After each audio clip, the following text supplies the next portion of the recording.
Chacun d'entre nous a un jour fait le même rêve. Celui de devenir l'homme le plus fort du monde. Ce rêve est l'objectif de tout grappleur. Car le grappleur vit pour combattre.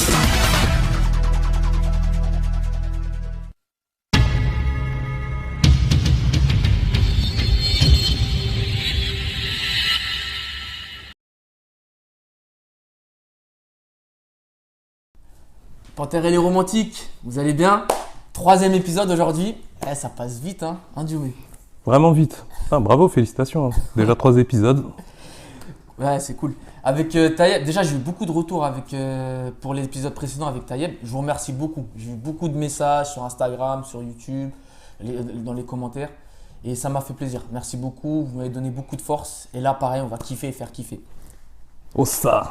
Bon, Dioumé, tu te présentes? Bon, bah écoute, déjà merci à toi de m'inviter. Alors pour ceux qui ne me connaissent pas, et je pense qu'il y en a des masses parce que je suis super discret, je m'appelle Dioumé Sangaré, je fais du JJB depuis maintenant 12 ans, ceinture noire, toutes mes ceintures je les ai eues avec Gilles Arsène. Et à côté de ça, je fais aussi du judo à l'Entente sportive de Nanterre et de la lutte à livrer au Congo Machine Club avec Mathieu Husson, notre mestré. Alors, il a fait une présentation vite fait. Hein. Moi, je vais vous dire la vérité. Dioumé, il est ceinture marron de judo. Faut pas il le est dire. violette de lutte à livrer. Faut pas le dire. C'est un tueur à gages en kimono, non. je vous le dis direct. Mais et Dioumé aussi, c'est quelqu'un de spécial pour moi parce que c'est un frérot, mais c'est aussi mon prof de JJB. Donc, quand vous me voyez mettre fuck les lapels partout, vous m'envoyez direct un message sur Instagram. Bah ouais. Faut que tu fasses la pub du lapel un peu plus là, ça peut plus durer. Non, j'ai une réputation à tenir. C'est mort. D'ailleurs, t'es quelle ceinture en JJB? Puisque t'en parles jamais toi. Si, je le dis tout le temps, je suis violette en JJB. Et bientôt la marron avec Dioumé, Inch'Allah. Faut voir après tout ce qui va se passer, ce qui se passe d'ailleurs maintenant. Et ouais. Donc, pour toi, c'est quoi le grappling? Parce que tu sais, souvent il y a des définitions différentes et tout. Bah tu sais quoi, en fait, le grappling, pour moi, il y a la définition Wikipédia, on va dire, la définition théorique, où je vais dire le grappling, c'est la somme des sports de préhension. Donc, sport de préhension, la projection et tout ça. Donc, pour moi, le judo, c'est du grappling. La lutte, c'est du grappling. Ouais, je te rejoins sur cette la lutte à livrer, le JJB, tout ce qu'on veut, en fait, tout ça, c'est du grappling. Et le catch WWE, c'est du grappling? Ouais, c'est du grappling, l'équipe 21, tout ça, mais bon. Et en fait, il y a aussi la définition que tu donnes à tes potes et tout ça. Et le grappling, c'est du sol. Voilà, tu te mets au sol, tu enlèves la veste, tu fais du grappling. Donc voilà, c'est comme ça que je le définis. C'est mon mestré, vous voyez, hein, c'est mon mestré en JJB, c'est pas pour rien. Et alors toi, du coup, tu as commencé par JJB. Ouais. Le grapp, c'est venu un peu plus tard. On s'est connus chez Mathieu. Ouais. Donc, comment tu as découvert JJB? Alors, à la base, moi je suis surtout fan de films de baston, genre tout ce qui est films de Kung Fu, Jackie Chan et tout ça, c'est vraiment les films que j'adore. Mais non, fais pas ça, toi aussi tu kiffes, Van Damme, l'eau il y en aura plus, tu crois que je te vois pas? Non, pas trop. Toi aussi t'aimes bien.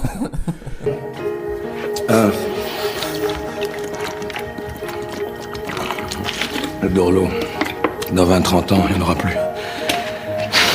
Et du coup, il y a un acteur que je kiffe qui s'appelle Donnie Yen. Et il a sorti un film qui s'appelle Flashpoint. Et à la fin, Ryan derrière qui est grave. Voilà, Ryan, un connaisseur. C'est la première fois que j'entends avec. Voilà. Exactement, c'est ça. Bah moi je suis fan de Donnie Yen et du coup il avait fait SPL, il y avait déjà un peu de sol, mais avec Flashpoint il a passé le niveau au-dessus. Et tu regardes le combat final, c'est 20 minutes où il y a des clés, il y a de la boxe et tout ça. Oui, je crois que j'ai un flashback là. Ça voilà.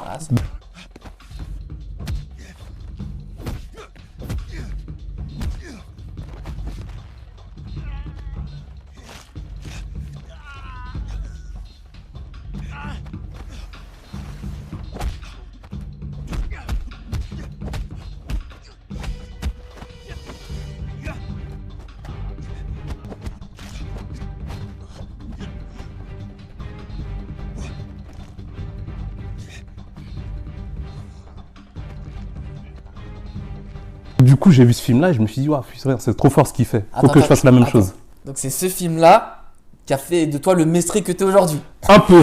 Merci un Hollywood. petit peu. Merci Hollywood. Vous êtes la c'est pas Hollywood, Hong Kong. Parce que Hollywood, ils font n'importe quoi. Ouais, Avengers, c'est de la merde, tu vois. Oh non, il a osé. Je suis pas responsable de ce qui est dit dans cette vidéo. Je vous le dis direct. Et du coup, il y avait ce film-là. Et la même année, j'ai vu un combat de Georges Saint-Pierre qui faisait du MMA. Et du coup, il avait un truc super clair. Tu voyais de la boxe claire, contre qui? de la lutte, je me souviens plus. Incapable de me souvenir. Ouais. Mais je me souviens que ce combat-là, il m'a marqué parce qu'il a amené un mec au sol, il a commencé à lui passer la garde, et je me suis dit, c'est ce qu'il faut que je fasse. Ok. Du coup, j'ai commencé par le MMA, j'en ai fait quelques mois. Et même au MMA, ce que je préférais, c'était le sol. D'accord. Et en plus, dans le club où j'étais, il y avait un gars qui détruisait tout le monde au sol. Un jour, je suis parti lui parler dans les vestiaires. Et je lui ai dit, mais qu'est-ce que tu fais? Il m'a dit, je fais du JJB. T'es quelle ceinture? Je suis ceinture bleue. J'ai dit, ok, si je deviens ceinture bleue de JJB, je serai trop fort. Et du coup, je suis parti au JJB Tiens, et j'ai plus lâché. Je savais même pas ça. Tu vois? T'en apprends des choses. Et du coup, voilà, de fil en aiguille, j'ai été au JJB. Au début, en fait, par rapport à ce que tu disais, j'ai fait les deux. Je faisais du JJB et du grappling parce que je voulais quand même faire du MMA. Ouais. Et petit à petit, je me suis dit, je suis en train de me disperser. Et du coup, j'ai complètement arrêté le grappling pendant des années. Et j'ai fait du JJB. Et puis après, ça arrivait à la ceinture violette ou marron. Ouais, quand Que t'es je me venu suis chez- dit, voilà, au quand je suis venu Portugal, chez Mathieu et après chez Mehdi, que je me suis dit, il faut que je sois complet, que je me suis remis à faire les deux. Tu reconnais la puissance des panthères. N'importe quoi. Je sais que tu donnes des cours aussi. Ah, Ouais. Je suis ton élève. Bah vas-y, Ah bon, raconte. t'es mon élève? Ouais, je suis ton Putain, élève. ça fait longtemps que je t'ai pas vu. Hein. Bah, le Dédicace à confinement, Bilal. Ah, bâtard. Arrête. Non, Ah, tranquille. vous savez pas comment il m'a incendié pour la dernière vidéo. Il m'a dit, ouais, t'as parlé de JJB, t'as même pas dit mon nom une seule fois, t'as dit des noms, attends, tu vas voir.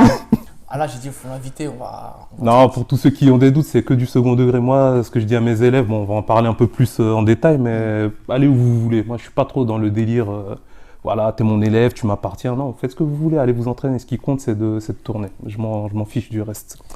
Donc, du coup, ouais, tu donnes des cours. Ouais. Raconte un peu. Tu donnes aussi au cercle, tu donnes à Fighting Beach chez Malik. Ouais, du coup, les cours, ça s'est fait un peu naturellement. Au début, je suis arrivé, ceinture blanche de base. Donc j'étais le plus nul. Je me souviens, je faisais des trajets et je me disais, putain, je vais être le plus nul sur le tapis, je vais me faire dégommer par tout le monde. Et j'avais même la boule au ventre, un gros stress. Et puis je suis resté quelques mois. Au bout de quelques mois, il y a un nouveau ceinture blanche qui est arrivé, encore plus mauvais que moi. Et le prof m'a dit, vas-y, tu sais quoi, montre-lui les mouvements d'échauffement. Donc là, j'ai commencé à lui montrer les mouvements d'échauffement. Ensuite, quand je suis passé ceinture bleue, ça a été, du coup, c'est toi qui fais l'échauffement. Ouais. Donc j'ai commencé à faire les échauffements dans Ah, mon club. d'accord, ouais, ça s'est fait. Et ça s'est fait progressivement. Après, ça a été, tu me remplaces de temps en temps. Et puis, j'ai commencé à donner des cours une fois par semaine à l'endroit où j'étais. Du coup, ça me plaisait pas mal et j'ai décidé de passer les diplômes. Donc, j'ai fait mon brevet d'animateur, mon brevet d'entraîneur. D'ailleurs, dédicace au CFG, à Will et Kader, qui font un job de malade pour tout ce qui est formation. Et pendant que je passais le brevet fédéral, j'ai retrouvé Malik qui était dans le club de MMA où je m'entraînais. Malik Silla, ouais. Malik Silla, Celui qui organise le roll-up. organisateur du roll-up, président de Fighting Beat. Il a aussi un salon de coiffure à Rueil pour ceux qui veulent. Et du coup, Malik et moi, on avait pas mal gardé contact pendant toutes les années depuis que j'avais arrêté le MMA. On s'est retrouvés du coup à cette formation-là. Et il m'a proposé de faire des cours au sein de son club du coup Fighting Beat. Ouais. Il avait une section MMA qui tournait bien, il On avait de la s'entraîne tous les prépa vendredis, physique. là. C'est ça. Ouais. Et du coup, il voulait lancer le JJB à Rueil-Malmaison parce qu'il n'y avait pas de club de JJB à Rueil. Il y en avait à Nanterre, il y en avait dans les alentours, mais il n'y en avait pas à Rueil-Malmaison. Ouais, même, ouais. Du coup, il m'a proposé de le faire. J'ai accepté et puis l'aventure s'est lancée comme ça. À côté de ça, comme tu l'as dit, je donne quelques cours au Cercle Tissier quand on me sollicite. Je le fais, ça fait un moment que je ne l'ai pas fait, vu qu'il y a eu le Covid Ouais, et tout ça, mais des fois, pendant l'été, je donnais des cours. Quand il y avait un prof qui était absent, je le remplaçais. Et voilà, donc c'est un peu tout ça. Vous avez vu, c'est un vrai mestré. Là. Vous avez vu l'aura qui dégage quand même. C'est grâce à toi, des élèves doués comme toi qui Ah, le bâtard. viennent. Alors pour toi, du coup, c'est, tu sais, les gens, c'est vrai qu'il y en a beaucoup qui connaissent pas en France, tu sais, le grappling et le JJB. Ouais. C'est quoi la différence, hormis le fait que tu ne portes pas de kimono? En fait, tu sais quoi, la différence de la tenue, c'est une différence qui en entraîne pas mal d'autres. Par exemple, comme tu n'as pas de pantalon quand tu fais du nogi, la manière dont tu vas combattre n'est pas la même. Par exemple, pour les passages de garde, même pour la stratégie de combat. Typiquement, moi, je vais te donner mon exemple. Quand je suis en train de combattre en kimono, que je suis un peu fatigué, j'hésite pas à pourrir le jeu. J'attrape le pantalon, j'attrape la veste, je bloque un peu, je temporise, je récupère mon souffle et je recommence à attaquer. Et si tu regardes des combats de haut niveau, tu vois bien que c'est super stratégique à ce niveau-là. Ouais, le schéma, ouais. Tu regardes un combat de 10 minutes de ceinture noire, c'est pour ça que des gens extérieurs au sport ou des néophytes, ça leur parle pas, parce que tu regardes, c'est pas mal figé, il y a des moments où ça se tient, tu sais pas trop ce qui se passe, mais pourtant il se passe quelque chose. Genre le moindre grip a de l'importance. Ouais, des fois c'est des petits placements, une gravité du terrain. Exactement. Ouais. Et en grappling, t'as pas ça, parce que justement, il n'y a pas autant de saisie. Ok, il y a des gens qui vont me répondre que tu peux juste attraper la cheville, juste attraper la manche. Après 3 minutes de combat où tu transpires, ça glisse. Ah, Tu peux pas autant temporiser. Pareil, si tu es en train de passer, tu peux être un peu plus temporiser.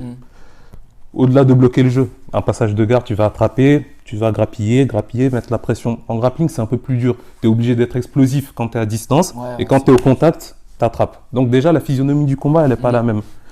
Ensuite, une autre différence que je vois, c'est la philosophie de combat. Si tu vois ce que je veux dire, en fait, c'est que quand tu regardes les grappleurs, et même moi, je l'ai vu quand je commençais la lutte à livrer, je te parle de l'époque où je faisais les deux. Quand j'arrivais à la luta, moi j'avais ma stratégie de mec qui fait du JJB. Donc c'était les points, ensuite la position et après la soumission. Position avant soumission. Exactement. Alors que les grappleurs ou les luttadors avec qui je tournais, eux ils s'en foutaient. Ils pouvaient se prendre des 15 points, 20 points. À partir du moment où ils m'avaient placé la clé, ils disaient ok, j'ai gagné. Ouais, c'est vrai que c'est une autre façon de. Et c'est un peu différent, ça dépend aussi de l'école. Tu vois, par exemple, quand on tourne avec Mathieu, lui, il n'a pas trop cette philosophie-là. Non, lui aussi, il a une philosophie où il va pouvoir chercher la position. C'est plus proche du JJB Nogi que de la lutte à livrer. Exactement. Voilà, ça parlera aux experts, enfin, initiés du milieu. Mais voilà, c'est ça que c'est le grappling. On voit même parce que j'en parlais beaucoup avec beaucoup de gens, le grappling et le JJB, on voit que c'est devenu deux sports différents. Exactement. Même avec les clés de talon, le fameux lapel en JJB, même les façons de passer la garde. En grappling, c'est vrai que maintenant, la lutte, que ce soit défensivement ou offensivement, tu es obligé de connaître. Bien sûr. Tu le vois, de toute façon, quand tu es en grappe, tu as vu, hein, tu vois que la lutte, tu es obligé de connaître. Alors qu'en grappling, en JJB, on voit même des lourds qui tirent la garde, qui truc. Exactement. On voit des petites phases de judo, mais c'est pas pareil. Non, mais c'est ça. Comme tu as dit, en fait, les deux sports, au début, c'était assez similaire. Par exemple, je sais que quand j'ai commencé il y a une dizaine d'années, on me disait, ok, tu veux faire du grappling, tu as juste enlevé la veste et t'y vas. Et moi, j'étais quand même déjà perdu à l'époque. Je me disais, mais en fait, je comprends pas parce que j'attrape la manche du kimono et en fait, quand j'ai plus la veste, je suis perdu. Et on me disait, non, mais t'inquiète pas, t'enlèves la veste, tu as juste à attraper le poignet. Comme je te l'ai dit, au bout de 3 minutes de combat, il y avait la perte des positions, ça transpirait et tout ça. Et là, je trouve que ces différences-là, non seulement elles sont accentuées parce que, comme tu l'as dit, il y a des techniques super spécifiques comme le lapel et tout ce qui est la warm guard et tout ça. Et en grappling, il y a tout ce système de clés de talon. Mais en plus de ça, il y a le côté où les saisies ne sont pas les mêmes. Et ça, vraiment, ça fait une grosse diff. Ouais, ça change tout. Donc, la tenue, effectivement, c'est une différence qui peut paraître mineure, mais qui est majeure et qui a entraîné cette différence de philosophie. Et il y a toutes ces différences au niveau de la physionomie du combat et tout ça. Typiquement, quand je fais du grappling, je suis beaucoup plus crevé que quand je fais du JJB. Ouais, c'est pas pareil. Après, ce qui est marrant, c'est qu'il y en a à qui je parle qui me disent ouais, mais moi je suis plus crevé parce que la tenue elle est lourde, je transpire, j'ai chaud et tout ça. Sur les doigts aussi, c'est physique. Ça, par contre, voilà, une autre différence sur le physique. Le fait d'avoir les mains qui sont complètement abîmées à cause des saisies, des gens qui les arrachent brutalement. C'est aussi une autre diff. Donc, je dirais c'est ça essentiellement, la philosophie de combat et puis la tenue. Ouais, c'est bien résumé. C'est pas mal. T'es un mestré, vraiment. Non, c'est grâce à toi, c'est des élèves comme toi, encore une fois, qui me font progresser et qui me poussent à donner le meilleur. Vous allez voir pendant toute la vidéo, rien qu'on va se lancer des pics. Et voilà, on a parlé des différences. Les points communs pour toi? Les points communs, franchement, même si c'est des sports qui ont divergé, à la base, ça reste le même sport. Hein. C'est un passage de garde, c'est un passage de garde. Le but, c'est le même, hein, c'est contrôler, soumettre. Ça change pas, ça reste le même sport. Qu'il y ait une veste ou qu'il n'y en ait pas, le but, c'est de soumettre l'adversaire. Pareil, les soumissions de base, je vais dire, même si je ne sais pas ce que ça veut dire, les soumissions de base, ça reste les mêmes. Un juji, c'est un juji, que ce soit en grappling ou en gi. Même en MMA. Et même en MMA, un triangle, ça reste un triangle. Comme je l'ai dit, une position 100 kg, c'est une position 100 kg. Donc il y a pas mal de points communs. Ça fait longtemps, elle a 100 kg, là. Elle n'existe plus. Mais voilà, en fait... la racine reste la même. Mais après, ça revient à la définition du grappling. C'est que peu importe que tu fasses du judo, de la lutte, du JJB ou de la lutte à livrer, la base reste la même. Typiquement, toi, tu viens du judo. Ouais. Tu en as fait depuis tout petit, tu as fait de la compétition. Ton spécial, le ippon à genoux, c'est ce que tu places en grappling. Il vient du judo. C'est vrai. Donc, en fait, c'est ça que je veux dire. Le socle reste le même. Donc, c'est ça le point commun. C'est la même origine. Ouais, c'est la même origine. Du coup, tu as fait une transition parfaite. Ouais. Pour toi, parce que tu es un mestré, tu es un Noyens, si tu connais. Un Noyens, ouais. Il y a plus anciens que toi, c'est sûr, mais tu es un Noyens, tu vois. C'est quoi la différence pour toi entre le JJB d'avant? JJB, c'est vrai que pour ceux qui n'ont pas compris depuis tout à l'heure, ce qu'on dit, JJB c'est Jiu-Jitsu brésilien. Ah oui. Peut-être ça parle pas. C'est vrai que nous, des fois, on dit C'est ça, vrai, mais on aurait dû commencer par là. Entre le JJB d'avant et le Ouais. JJB de maintenant, qu'est-ce qui a évolué? C'est quoi les principales différences? Pouah, ce qui a évolué, ben, Là, on parle vraiment du kimono. du kimono. Ah, bon. Ce qui a évolué, je dirais, il y a des techniques qui sont quand même bien plus spécifiques, hein. Tout ce qui est, comme on le disait, le lapel, bon, Ouais. ton fameux Fuck le lapel, ça m'arrache la bouche, mais bon, voilà quoi, pour les Il l'a dit. C'est avec du JJB, il l'a dit. Et le pire, c'est que j'aime pas ça, le lapel en JJB quand je pratique. Mais bon, admettons. Du coup, ben, toutes ces techniques de lapel, de worm guard et tout ça, ben, ça, c'est des trucs que moi, je voyais pas, en tout cas, quand je commençais. Même le berimbolo, en fait, c'est quelque chose Oui, qui est c'est vrai, apparu. il y a eu plusieurs méta entre temps. voilà. Ça, c'est des trucs qui sont arrivés ben, quand j'avais quoi, 3 ou 4 ans de pratique. Et au moment où je commençais, c'est. Ça n'a rien, ça n'a rien. Ça n'a rien, ouais. Ouais, allez, on peut le dire.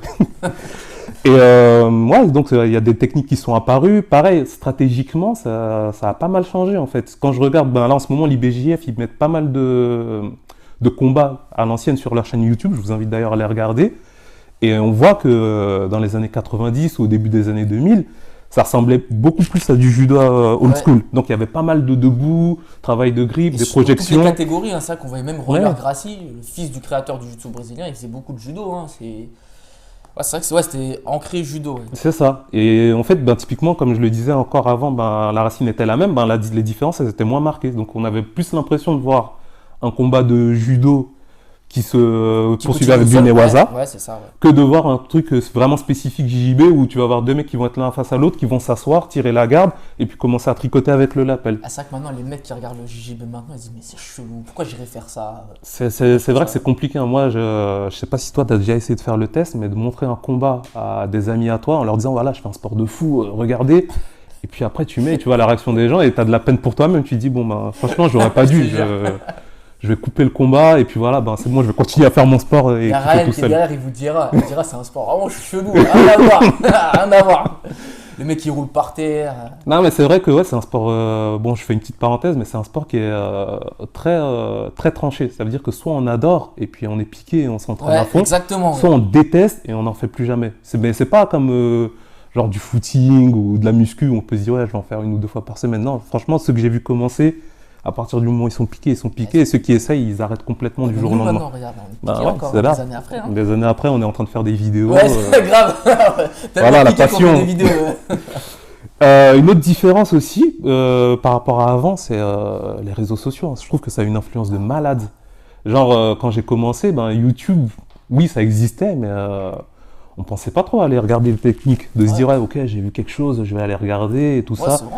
Et je trouve que ça a une influence positive sur la pratique dans le sens où, voilà, si tu es passionné, tu peux juste aller regarder une technique, enrichir ton Même enseignement. l'analyse vidéo, tu vois, maintenant, Oui. tout le monde en fait. Hein, tu vois, Mais c'est ça, justement. Moi, Ça, moi, je suis fan d'ailleurs.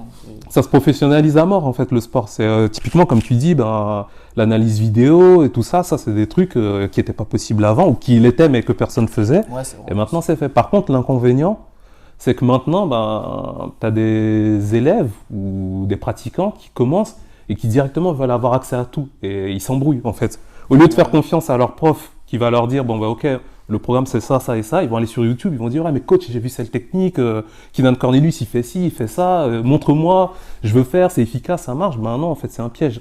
Calme-toi, ton prof, il va t'expliquer et puis ça va bien se passer. Mais ouais, donc ça, c'est bon et c'est mauvais côté. Donc ça, c'est pour YouTube. Après, il y a l'aspect Facebook, Instagram. Est-ce qu'on peut parler des mythos? Bah, on va en parler justement. Exactement, merci, on va y venir. voilà. On va y Est-ce qu'on venir. peut parler des mythos? Franchement, On va les, faut les c'est tuer ouf. socialement.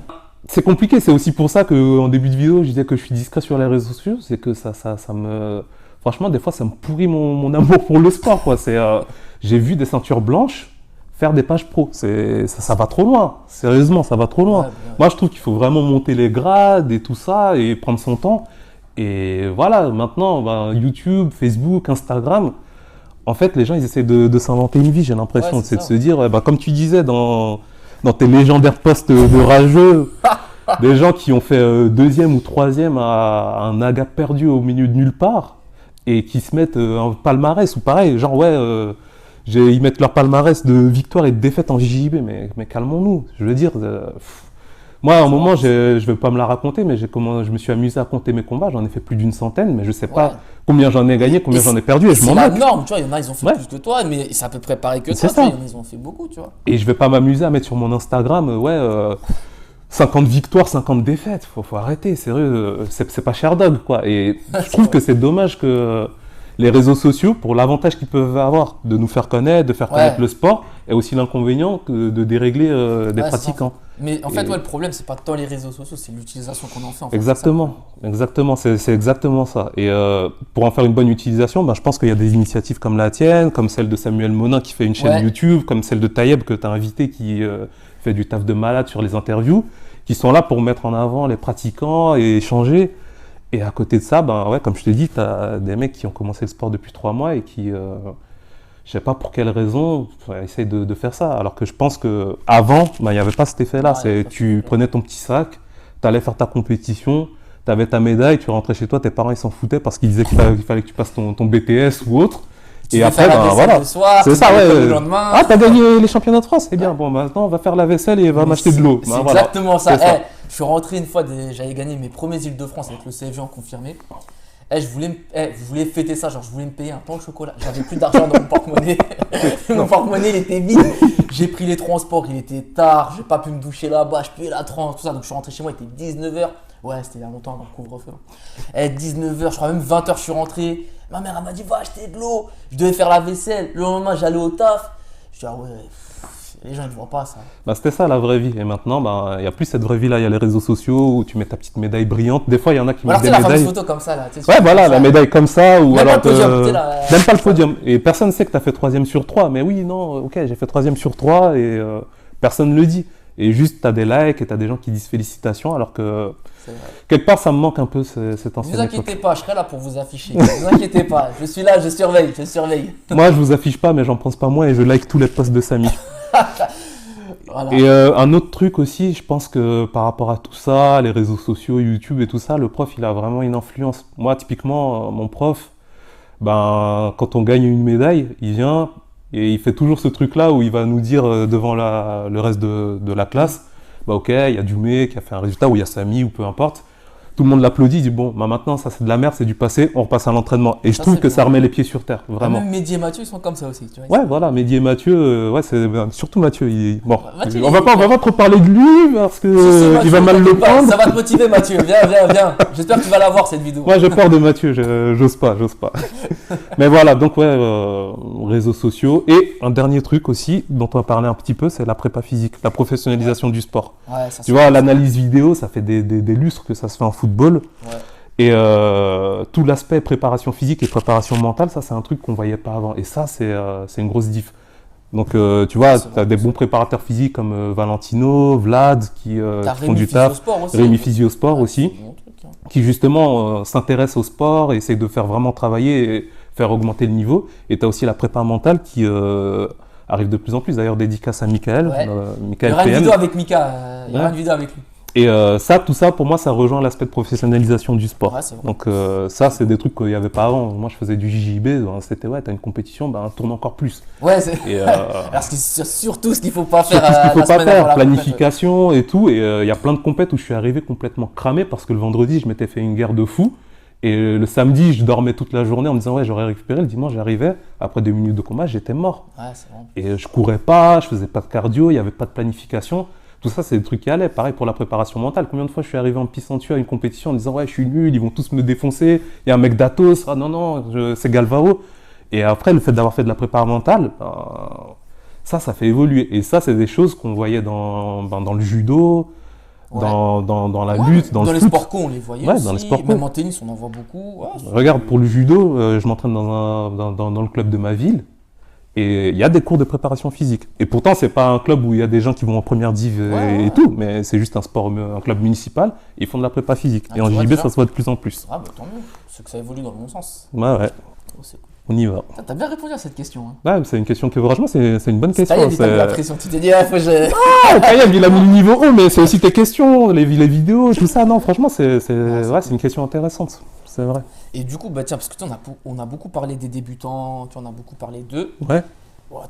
J'espère qu'ils vont pas devenir des mythos, hein. Mais, plus sérieusement, Tu conseillerais quoi à un mec qui veut débuter le grappling et ou le JJB? Ouais. Tu lui conseillerais quoi? Le premier conseil, déjà, c'est de pas se comparer aux voisins. Tu sais, quand tu arrives dans le JJB, tu es directement, ouais, tel mec, il a eu sa ceinture en tel nombre de temps. Ouais, Ou ouais, j'ai commencé en même temps que lui, il m'a tapé à tel entraînement. Non. Honnêtement, ce que je dirais, c'est de débrancher le cerveau et de venir faire ses entraînements. Juste, tu viens, tu déconnectes, tu mets ton kimono, tu t'entraînes. Il se passe ce qui se passe. Voilà. On s'est tous fait souiller au début. Honnêtement, Même Gordon Ryan, il a commencé à se faire souiller, donc je vous le dis. on va casser le mythe. On va casser le mythe, comme il le dit, tout le monde se fera souiller. Honnêtement, les 6 premiers mois, minimum, vous allez souffrir. Il n'y a pas de débat. Il y a même un truc qui est injuste des fois. Tu vas arriver, surtout nous les légers par exemple. Hein. Même Djoumé, c'est un poids moyen aussi, mais tu vas arriver au bout de 6 mois, voire 1 an. Il y a un mec, ça fait 1 mois, il en fait, mais il est plus lourd que toi ou il est plus athlétique et il va te défoncer. Tu es plus technique que lui, mais il va te défoncer quand même. C'est vrai que pour l'ego, ça pique, mais c'est comme ça. Hein. C'est comme ça. Faut juste venir et débrancher le cerveau et s'entraîner. Au bout de 6 mois ou 1 an, il y a un déclic qui se passe. Et après, ça continue comme ça. Donc, le premier conseil, c'est vraiment juste venir s'entraîner. Pas se prendre la tête, pas se dire, ouais, mais lui, il est plus fort, lui, il est moins fort, ou il est plus lourd, moins lourd. Non, tu viens, tu t'entraînes. C'est vrai. Le deuxième conseil que je donnerais, c'est… Écoutez bien, parce que c'est Mestré qui le donne. Écoutez bien ce conseil. La vérité, Merde. prenez en capture vidéo. Il m'a fait zapper mon conseil. Non, le deuxième conseil, c'est de se fixer un nombre minimum d'entraînement et s'y tenir. C'est-à-dire que j'en vois beaucoup qui arrivent et qui sont pleins de motivation, pleins d'énergie, qui font des entraînements 2 fois par jour, 5 jours sur 7, et puis après 2 ans, il n'y a plus personne parce qu'ils ont fait un burn-out. Donc moi, le truc que je dis, c'est ok, tu te fixes un nombre minimum d'entraînement. Même si c'est 1 jour par semaine, c'est ton jour. Donc tu le dis à ton travail, tu le dis à ta femme, à tes parents, à qui tu veux, le mardi soir, je m'entraîne. Donc il n'y a pas de… Voilà, c'est mon jour. Il n'y a pas de oui, lentement, mais sûrement. C'est ça, juste le mardi. Après, si tu veux t'entraîner aussi le lundi, le mercredi, le jeudi, le samedi, fais-le. Mais le mardi, c'est le jour qui ne bouge pas. Donc par exemple, si je veux m'entraîner 1 fois par semaine, le vendredi avec toi au Fighting Beat, c'est possible. Ou alors à NSM. Dédicace. Bilal, il va me tuer. Mais ouais, non, mais voilà, tu vois, typiquement, tu parles de Fighting Beat. Moi, j'ai un élève qui vient tous les vendredis et il progresse. En fait, il vient. Dédicace. Je dirais pas son nom. Parce que j'ai pas envie que. En début d'année, dédicace. Ouais. Lui, voilà, il vient tous les vendredis, c'est limite religieux. Voilà, je viens le vendredi, c'est acté. Voilà. Et il n'y a pas besoin de faire des 5 fois par semaine et tout. Juste le vendredi, tu viens, tu t'entraînes et basta. Après, si tu veux faire plus, aller à des open mat, bien sûr. Le plus d'entraînement, c'est le mieux. Si tu as des objectifs de haut niveau, oui, forcément, tu vas faire plus. Mais ouais, au début, mieux vaut commencer doucement, tu montes progressivement. C'est ça, comme tu as dit, aller comme une fusée, après tu fais un burn-out. Exactement. Et le troisième conseil que je donnerais, c'est… Troisième et dernier, c'est le plus tôt possible de faire les 2 sports. Mais tout en ayant ce que j'appelle un sport majeur. Ça veut dire, par exemple, toi, tu veux faire du grappling et tu débutes, ok, tu te dis, je vais m'entraîner 3 fois par semaine, je vais faire 2 fois par semaine du grappling, 1 fois par semaine du JJB. Ou vice-versa, je veux faire du JJB, 2 fois par semaine, je fais du JJB, 1 fois par semaine, je fais du grapp. Et peut-être qu'au début, il y aura un peu ce sentiment de se disperser en disant, ouais, mais en fait, je fais qu'1 fois par semaine du grapp, je progresse moins vite que des gens qui en font 3 ou 4 fois. Sur le long terme, ça va payer. Parce que moi, j'ai fait justement l'erreur de me spécialiser dans un truc. Mais quand je suis revenu au grappling, j'avais l'impression d'être perdu. Et du coup, en fait, au bout de 10 ans, d'avoir fait 2 fois par semaine du kimono et 1 fois par semaine du grapp, les résultats, ils parleront d'eux-mêmes. Donc, voilà, c'est essentiellement ça que je dirais. Vous avez vu, profitez de ces conseils quand même. Hein. C'est Mestré Djoumé. Mestré Djoumé, prof du meilleur élève du monde, Samy, qui m'a abandonné lâchement, m'a envoyé un petit message. Bon, Djoumé, écoute, je viendrai plus. Non, merci pour vrai. tout. C'est pas vrai, non, c'est pas vrai. Non, c'est de la taquinerie. Ouais, mais t'es taquin aujourd'hui. Ouais, ça fait longtemps que je me suis pas entraîné. Bon, là, on va parler d'autre chose. Ouais. Ton grappeur préféré en France, c'est qui? Ou ton jujitsuka préféré? T'as le droit d'en choisir 2 ou 3, pareil, plusieurs. Jujitsuka au grappleur, il y a quelqu'un que j'aime vraiment beaucoup, plus par sa longévité, mais Tayeb aussi, il l'a dit, c'est Samuel Monin. Honnêtement, j'ai commencé, c'était un des plus gros compétiteurs, et 12 ans après, il est encore là. Et je vois, il fait des vidéos où il s'entraîne, et le mec, c'est un acharné. Et je me dis, je crois qu'il a 40 ans, si à 40 ans j'ai cette condition-là et cette longévité-là, franchement, respect. Tu vois, même fait des compètes en black belt. Ouais, black belt adulte. Il prend des clients et il gagne. Hein. Ouais, il fracasse tout le monde. Je crois qu'en France, honnêtement, j'ai pas le souvenir de quelqu'un qui l'ait battu. Je sais qu'il avait combattu contre les frères Blumenthal et qu'il avait dit qu'il avait souffert. J'ai pas vu le combat. Mais hormis ça, honnêtement, il gagne. Voilà, tu vois, et franchement, c'est impressionnant. Ouais, non, il a une vraie éthique de travail, quoi. Et en plus, tu sens que voilà, il se remet en question. J'ai pu tourner 2 ou 3 fois avec lui et il a un état d'esprit que j'aime beaucoup parce qu'à l'entraînement, il n'est pas dans le cassage de figure. Tu vois, il pourrait dire, je suis multiple champion de France, gros compétiteur, donc je vais prouver, mais il prouve pas. Tu vois, il se met dans des positions dures et tout ça. Et ouais, par la longévité et puis par l'état d'esprit, ouais, je trouve que c'est un bon exemple, Samuel Monin. Ok. Donc ouais, voilà. Après, dans les grappleurs. Non, mais Bah, c'est que lui, c'est bien déjà. Non, mais ouais, non, mais même, tiens, il y a des gens que j'aime bien. Ben, en fait, moi, j'aime beaucoup plus l'état d'esprit que le niveau. Et tu vois, par exemple, Anthony d'Oliveira, je kiffe parce que il va Il y a une partout. vidéo qui va arriver avec lui prochainement. Ben, je la regarderai. Je vous spoil un peu, franchement, mais il y a une vidéo qui va arriver je avec l'attends lui. avec impatience parce qu'Anthony d'Oliveira, il va partout.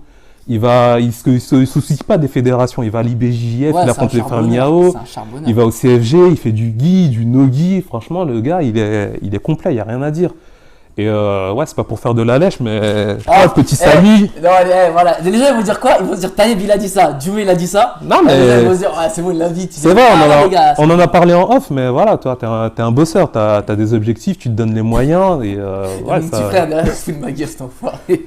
Ah, mais Ah ouais, vous me gênez. Chaque fois, Faut le dire, les gens faut ils vont le dire dire. quoi? Ouais, c'est pour la vidéo, c'est pour le truc. Non, non. faut le dire, faut le Arrête. dire. Après, il y a un gars qui est pas très connu qui s'appelle Faïs.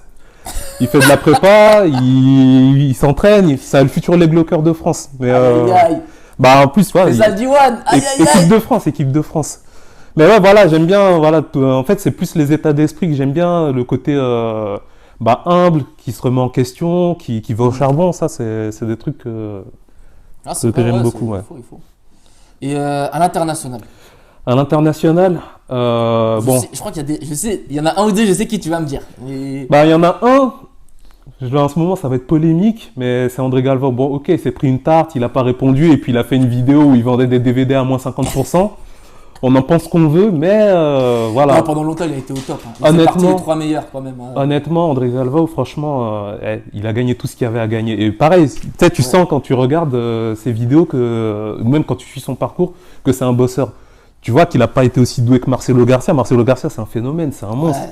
Tu as l'impression que c'est facile pour lui. Mais André Galvao, tu sens que c'est un bosseur. Il a charbonné et il a fait des trucs de malade. Il a gagné la DCC, les Superfights plus que n'importe qui. La KT aussi. Il a gagné les Worlds. Guy, plusieurs Guy, fois, Guy, Bacla. Nogi. Et c'est vrai qu'à une époque, il faisait même les petites compètes, hein, les petits BJJF Open, ou même des petits Naga, des trucs comme ça, il le faisait. Hein. Il charbonnait à une époque, hein, il charbonnait vraiment. Mais ouais, il a tout fait. Et puis regarde, il a monté une académie avec Ramon Lemos, Athos. Ouais. Académie championne du monde plusieurs fois, je crois, 1 ou 2 fois. Même ils ont des tueurs à gages à tous. Et il a formé des tueurs à gages. Après, on peut polémiquer et dire qu'il les a pas formés depuis la ceinture blanche, qu'il les a récupérés, mais il leur a quand même fait passer un cap. Ouais, bah, Tu vois, donc ouais. non, c'est Galvao, ouais. JT Torres aussi. Ah, le grappleur préféré de Mehdi Hotman. JT Torres, j'adore parce que, pareil, en Moi, fait, elle est c'est le meilleur passeur. Pour meilleur moi, passeur. avec lui et Gordon, pour moi, c'est eux qui ont les meilleurs passages C'est de garde ça. en Nogi. Et c'est ça, en plus, lui, ce qui me tue, c'est qu'il a réussi à adapter son jeu au gi et au no-gi. Ouais. Le mec, en fait, c'est vraiment un mystère pour moi qu'il n'ait pas gagné les Worlds. Il a toujours été à ça de les gagner. Mais c'est vrai que sa Demi-finale, KT, finale. il a Mais toujours des KT ouais, de il a une ouf, hein. KT tueur en série.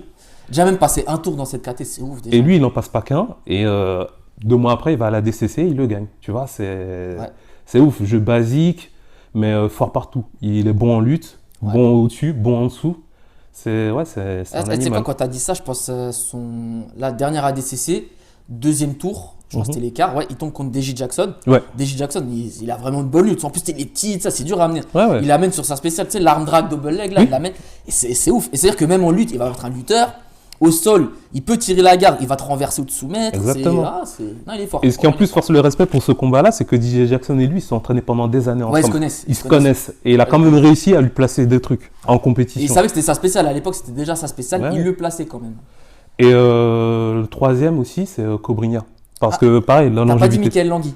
Michael Langui, non, pas spécialement. J'aime Je beaucoup, pensais que mais t'allais dire, non, Michael non, Langui, même tu vois. pas. Bon, mais Langui, respect. J'ai fait 1 ou 2 stages avec lui, j'aime bien. Mais Cobrinha, je préfère parce que, Ouais, c'est ouf. attends, à 40 ans, il a fait le super grand slam, longévité Ouais. de fou. Pareil, moi, voilà, comme je Même il a commencé tard aussi, tu vois, il a commencé à 28 Oui, ans, aussi. 33 Il a ans. commencé à, après 25 ans. Il a réussi à être ceinture noire en 5 ans. Il a tout gagné. Pareil, il a fondé une académie de fous. Il a des élèves. Par exemple, lui, typiquement, ce qu'on reproche à Galvao, on ne peut pas lui reprocher parce qu'un élève comme Isaac Döderlein ou son Ouais. fils Kennedy, Depuis il les la a blanche. pris depuis la ceinture blanche, blanche et les a amenés à l'élite. Ouais. Et ouais, donc c'est. Ouais, respect. Donc voilà. Ah, c'est vrai. Ah, bon choix, bon choix. Ah, merci. Vous avez vu, il fait le modeste. Bon, tu sais, ça fait 1 an, là, on est en Covid, couvre-feu, bref, toutes ces conneries, quoi. Et comment t'as géré tes entraînements depuis? Pouah. Tes cours, tes entraînements, ça, comment t'as géré depuis? Le Covid, ben écoute, c'est simple. Au sein de Fighting Beat, en 1 an, parce que c'était il y a 1 an pile, on est le 14 mars, et je me souviens que c'est le vendredi 13 mars 2020 où tous les cours se sont arrêtés, où tout s'est fermé. Ouais. Ben, j'ai donné exactement 3 cours. 3 cours. Ah, c'est Pas ouf, un de hein. plus à Fighting Beat, parce que c'est une salle municipale, on dépend de la mairie, donc tout a été fermé. Et ouais, j'ai donné... non, même pas 3 cours, j'ai donné 2 cours. Un cours à la rentrée, un cours 2 semaines après, et c'est tout. Donc Fighting Beat, c'est un peu au point mort. Au niveau du cercle, ben, ça a repris entre juin et septembre, donc j'ai fait quelques remplacements. En juin, on ne pouvait pas faire encore de sport de contact, donc je faisais des cours un petit peu de renfo, des petits Faut circuits. dire la vérité, c'était chiant. Voilà, tous les profs vous disaient ouais, des alternatives. C'était chiant. Ouais, Faut non, dire la vérité. c'est encore bien chiant parce qu'on n'en est pas encore sorti. Puisque la preuve, 1 an après, on en parle. Donc, ouais, c'est encore compliqué. Ah, c'est- Donc, au cercle, j'ai donné quelques cours. Et puis, au niveau de mes entraînements à moi, ben, ouais, au premier confinement, de mars à juin, ben, j'ai joué le jeu. J'étais chez moi, je faisais des burpees dans mon salon comme un débile. Mais Je me rappelle, on se faisait des défis des fois. ouais, c'est ça, ouais, on C'est- faisait des petits challenges. On avait un petit groupe et tout. On disait, ouais, vas-y, je peux les faire en moins de temps et tout ça. Donc, je faisais des pompes et tout ça. Après, quand les salles elles ont rouvert, ben, j'ai repris un peu la muscu, j'ai repris les entraînements et puis ben, manque de peau pour moi en septembre quand ça a repris. Deuxième jour d'entraînement, je me blesse. Ligament croisé et ménisque. Ben, c'est d'ailleurs mon élève Samy qui m'a amené aux urgences et qui m'a dit bon bah écoute, je peux t'amener, par contre pour rentrer tu te débrouilles. Ah, t'as vu quand tu fais ça, tu es un enfoiré. Je plaisante parce que ouais non franchement respect, merci de ben, d'ailleurs petite parenthèse, merci de m'avoir amené, mais bon voilà. En tout cas je me suis T'es blessé. blessé en et... même temps. Normal. Du coup, ouais, blessure, opération, et là, je suis en pleine rééducation, donc voilà. Et vous avez vu, il vient quand même pour la vidéo et tout. Et je vais même essayer de montrer C'est une cool. technique, ce sera ben, sur vidéo, en exclusivité, moi, la première fois que Aïe, je remets un aïe, aïe. kimono depuis la blessure et l'opération. C'est beau YouTube. Hein. Ouais, C'est beau. c'est beau, je peux faire le mytho, genre j'arrive à m'entraîner, tout ça, je suis en pleine forme. Dédicace au mytho. Ah, vous allez voir, hein, dans toutes les vidéos qui vont arriver, on lancera des petits pics comme ça. Ça mais fera évoluer les choses. C'est du second degré, faut pas Ah mal oui, le on n'est prendre. pas sérieux. Mais Même dans ouais, les commentaires, si vous voulez me charrier, allez-y. C'est open, allez-y. bonne ambiance, Exactement. Être sérieux sans se prendre au sérieux. kiffer et faire kiffer. Aïe, aïe, aïe. Et bah, du coup, quand tout ça sera terminé ou que ça reviendra quasiment à la normale et tout, comment tu vois les choses, toi? C'est-à-dire, toi, est-ce que tu as des projets? Tes cours, comment tu vas refaire? Est-ce que tu vas essayer de reprendre comme avant? Parce que je pense que je disais avec Taïeb et même avec Sensei dans les épisodes précédents, Ouais. il y aura forcément un avant-après. C'est Ça- sûr.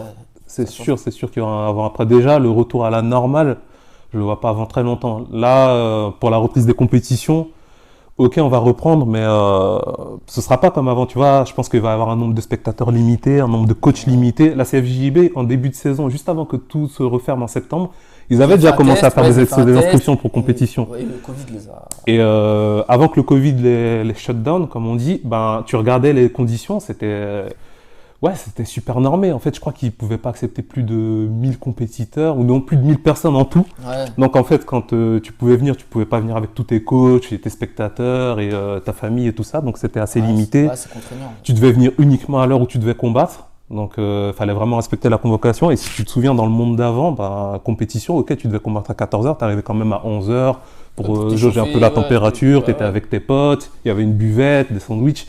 Là, avant qu'on en arrive à ça, je pense qu'il va y avoir un bon moment. Donc, ça va être compliqué. Un autre truc aussi, c'est la recrudescence des blessures. C'est ouf. Ouais, Parce que là, en fait, il y a des gens qui continuent de s'entraîner parce qu'ils ont la carte pro et tout. Et franchement, je le vois. comme on est moins actif, ouais, c'est ça. Parce qu'en fait, on veut s'entraîner comme avant, mais notre corps, il n'est pas comme avant. Exactement. Et Là, tu as faut tout se dit. remettre, ouais, T'as il faut- tout dit. Là, par contre, les coachs et les préparateurs physiques, vous allez avoir du taf. Hein. Valentino, on compte sur toi. Là, même les autres, hein, vous allez avoir du taf. Donc, profitez, là, vous allez vous faire de la maille.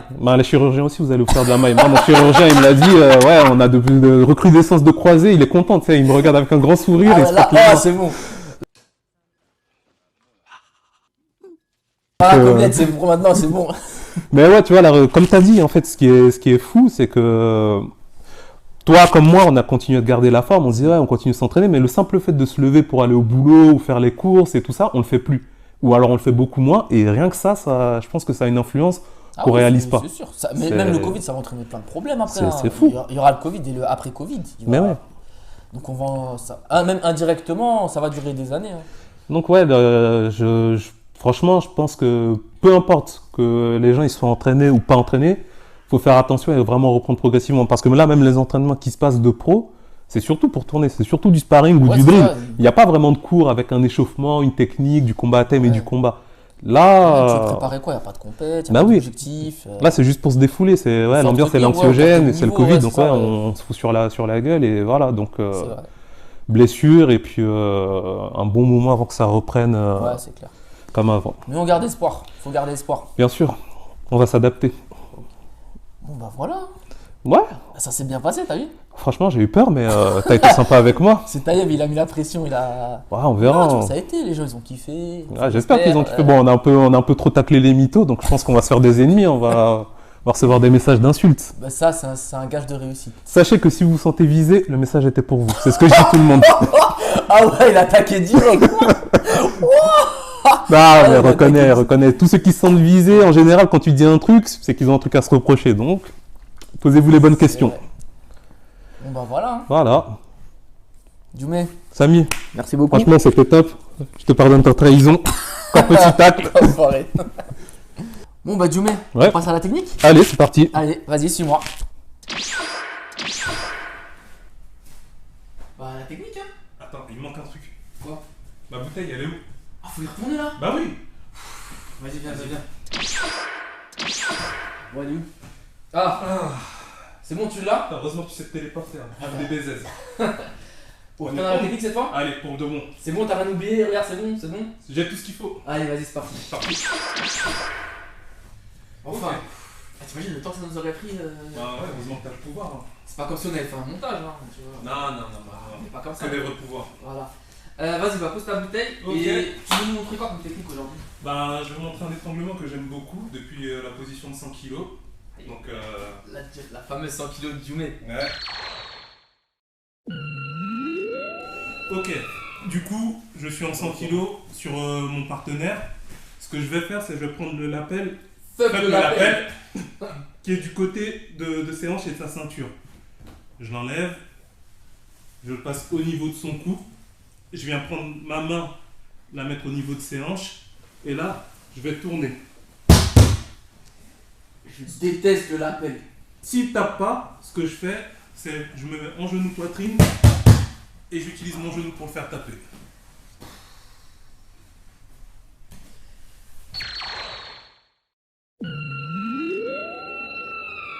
Bon, Djoumé, Ouais. on passe aux questions-réponses à la Samy. Allez, c'est parti. Elle est où la bouteille? C'est bon, elle est là. Attends, on je peut y l'avais aller. devant. Viens, fais voir, je l'avais devant. Allez, dédicace. Dédicace. J'adore, dans 20-30 ans, il y en aura plus. Bon, Djoumé, panthère ou romantique? Panthère romantique. Je reste debout assez longtemps pour tirer la garde. Oh, t'as la pression. Lutte ou judo? Judo. Aïe, aïe, aïe. Ouais, toujours. Pride ou UFC? UFC. J'ai pas trop connu le Pride. Donc, ouais, UFC. Guardero ou Passador? Passador. Ah, passer la garde. Ouais, Rodolfo toujours. style. Rodolfo, 100 Allez, kilos. ouais. Fuck le lapel ou fuck les clés de talon? Fuck le lapel. Les clés de talon m'amènent chez le chirurgien. Ton combattant de MMA préféré? Georges Saint-Pierre. Ah, Georges Saint-Pierre, il revient souvent. Ah ouais. Ah, Un Georges exemple. Saint-Pierre. Un exemple. C'est vrai. S'entraîner chez Athos ou s'entraîner chez Unity? Oh purée. Ah purée. Tu l'as fait exprès. Ouais, bah oui. Oui. Purée. Gros choix. Allez, on va dire Unity. J'ai déjà été 2 ou 3 fois. J'ai kiffé. Unity. Donc Galvao, si tu regardes la vidéo, il veut pas s'entraîner chez toi. C'est le bâtard, il veut pas. D'ailleurs, j'ai même pas cité Murilo Santana dans mes combattants préférés. Ouais, c'est vrai aussi, ouais. Mais bon, Discret lui aussi, mais efficace. super. On te propose un super fight Tanguy. Ouais. Bien payé, tout ça et tout. Ouais. Contre Bouchécha ou contre Meregali? Bouchécha, il est dangereux. Encore un mec qui peut m'amener chez le chirurgien. Tu vois, il s'énerve, il saute partout. Tu sens qu'il va avoir une blessure. Meregali, il est sympa, il est doux, il va aller passer dans mon dos, Te m'étrangler. défonce, mais tranquillement. C'est ça, Ouais. il m'endort, je me réveille, j'ai mon chèque. Donc, super fight contre Meregali. Moi, tu connais, fan de Dragon Ball. Moi aussi, d'ailleurs, je sais pas si tu sais. Bien, voilà, tu vois, bien. Ah oui. Les autres invités, vous êtes prévenus. Il faut être fan de Dragon Ball. Sinon, vous passez pas. Goku ou Vegeta? Goku, 100 000 fois. Je préfère, c'est le mec, bah, encore une fois, le bosseur. Le mec, à chaque fois, il commence, il est nul, il s'entraîne de fou, il devient fort. C'est vrai. C'est Donc, vrai, c'est Goku. vrai. IBJF ou ADCC? BJF direct. IBJF. Ça, Bon, ils ont mis les clés de talon, mais c'est qu'en adulte, donc je vais aller me cacher en master. Khabib ou John Jones? C'est dur comme choix aussi. Hein. Sachant qu'il n'y a pas longtemps, au classement pound for pound, Khabib il a détrôné John Jones. Ouais, je préfère Khabib parce que John Jones, je sais pas, il dégage un truc méchant. Moi, Pas j'aime fan. bien John Jones. Ouais, mais la cocaïne, tout ça, je suis pas fan. Donc, ouais, Jimmy, il se lâche dans la Khabib. vidéo. Toujours. Ceux qui me connaissent savent que je suis vraiment comme ça. Ah là là. Film ou série? Film. Ah, direct. Pas la patience pour les séries. En général, je commence 2 épisodes, après j'arrive pas à attendre, je vais me spoiler comme un débile sur Wikipédia. Donc, comme Flashpoint, il faut que ça aille vite, quoi. Faut que ça aille vite. Je peux pas regarder 8 saisons de Game of Thrones. Bah voilà, en reparlant de Dragon Ball. Ouais. Tu sais, il y a les boules de cristal, si tu réunis les 7, t'as le droit de faire un vœu. Ah, ouais. Ce serait quoi le tien? Purée, j'aime pas répondre à cette question. Je peux Joker? Non, il n'y a pas de joker. Ah, purée, j'ai pas le choix. Tu crois que t'es où ici? Attends. Genre, tu peux passer comme ça, t'es pas question pour un champion ici, merde. Vas-y, réponds. Ah, je sais pas, putain, bonne question. Bonne question. D'un côté, j'ai envie de dire un truc bateau, la fin dans le monde et tout ça, mais. Ils l'ont déjà dit avant. Taïeb Voilà, Sensei ça a déjà l'a été dit. dit. Ouais, Taïeb Sensei, ils ont été philosophes. Ça Donc, peut être un truc à la con, tranquille. ah, j'aimerais bien que ma mère elle vive pour éternellement. Vive la mama. Ah, c'est beau ça aussi. Ouais. D'ailleurs, je lui montrerai la vidéo. Maman Dioumé. Pareil, on reste dans l'univers Dragon Ball. Mhm. Tu pourrais faire la fusion. Ce serait avec qui en France là? Ou même dans le monde? Dans le monde. Un combattant avec qui t'aimerais bien faire la fusion. Genre, ça donnerait un combattant de ouf. Ah. Soit Cobrinha, soit Murilo Santana. Un des deux. Ah ouais, tu restes. Ah, toujours. Toujours. Allez. Ouais, Ok. ouais. J'aimerais bien, ouais. Ah, bon choix. Par contre, le combattant serait archi chun. Je vous le dis. Le combattant serait chun. Il serait fort, mais chun. Ah, t'as dit ça. Un top modèle comme moi. Non, mais les deux, tu vois, c'est tellement différent. Tu vois, ça peut pas donner un bon truc, tu vois. tu vois. Non, mais t'es pas chun, mais Ah, voilà. Attends, j'ai eu t'as peur, un j'ai mestré, eu t'as peur. une aura de mestré, tu vois. Mais oui, mais tu eux aussi, vois, Ça ferait une aura de super mestré avec Murilo Cobrinha. Dégage un truc, hein. ton insulte préférée? Pouah, j'insulte pas, moi, je suis gentil. Oh, t'abuses. On a tous une petite insulte comme ça. Même un Ah, je truc, dis souvent, putain. Tu vois bien, quand on tourne, des fois, tu me places une clé, je fais, ah, putain. Je tourne avec Mehdi, il me met 5 guillotines, ah, putain, bah, je le dis souvent. Le classique. Le Ouais, classique. C'est Classique. efficace. Voilà. Ouais. Ta soumission préférée? Clé de poignet. Tu connais, hein. Il y a Face qui rigole derrière. Il s'est dit, non mais. Clé de poignet, ok, donc bienvenue chez les traîtres. Voilà. Ah, ni vu ni connu. T'es en 100 kills, le mec, il essaie de te pousser. Ah, c'est fini. Le combat s'arrête. Je m'en rappelle. Je m'en rappelle. Et on va finir ta marque de kimono préférée. Laisse-moi voir. Kings. Je pense qu'on tient un truc, ouais. Kings. Kings. Ouais, Kings, pas mal. Ouais. Efficace. Ok. Dioumé, t'as un petit mot pour la fin à dire? T'as un petit truc? Vas-y, lâche-toi. Ben, je me suis déjà assez lâché dans la vidéo, donc là, Non, on parle pas des mythos là, on parle vraiment Ouais, pour toi. je vais redevenir sérieux. Donc, ben, déjà, dans un premier temps, merci à toi de m'avoir invité. Merci Je à trouve toi d'avoir que accepté. j'étais un peu réfractaire des vidéos, des chaînes YouTube et tout ça, mais ouais, en fait, c'est vraiment une bonne chose. Ça permet de découvrir des gens, d'en apprendre plus sur notre sport. Donc, ouais, c'est déjà félicitations à toi. Merci pour l'invite. Ah, ça me Et fait puis, plaisir. ça va être classique dans cette période, mais bon courage à tous ceux qui sont impactés par le Covid, même en dehors du sport. Mais il y a des restos qui ferment, des salles de sport qui ferment, il y a des gens qui perdent leur boulot, donc c'est pas facile, mais on va en voir le bout et ouais, faut continuer de rester fort. Donc voilà. Et puis, dédicace à Dédicace San à la Pellegrino, la fameuse. Hydratez-vous, c'est important. Dans Et je pense 30 ans. qu'on terminera sur ça. C'est Voilà. ça. Allez, à la prochaine. C'est cool, hein? Ouais, j'ai kiffé.